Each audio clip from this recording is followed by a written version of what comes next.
Captain and Navigational Officer of the container ship Rena, which ran aground off New Zealand's coast, is due to be sentenced today. The grounding off Tauranga was the country's worst maritime environmental disaster, and the small community is still trying to recover. New Zealand correspondent Dominic Schwartz filed this story.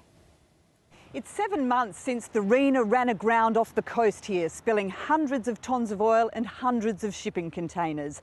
Beaches were closed and wildlife was killed. On a day like today, it's pretty hard to believe that this beach was covered in oil. But signs along the coast warn that this area is still not as it was. Mayor Crosby, 7 months on from the grounding of the Rena, what has been the impact on Tauranga and its residents? Well, it's actually been varied, and I guess it depends whether you've been negatively impacted or in some cases positively impacted as well. I think the main issue was to get all the oil off the Rena, and the salvors did a tremendous job with that, and subsequent to that there's only been a little bit of environmental damage in terms of oil spill, and that's always been the biggest concern.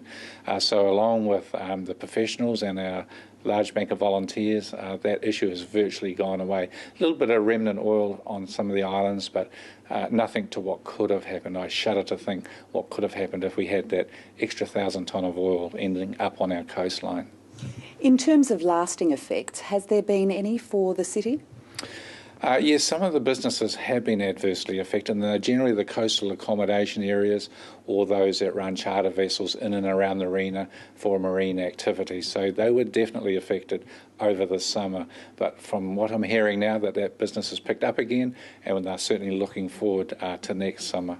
Are you able to give us an idea of how much business might have been affected, the whole economy here, because it struck just as people were confirming their summer holiday bookings? Look, it's very difficult to measure. There were three effects really around our summer season. One, obviously the Rena and the negative activity from a tourist point of view. Secondly, the weather. It actually rained a lot, which is most unusual for our region. And thirdly, the general New Zealand economy. And when you put those three together, for some of the sectors, it was a perfect storm.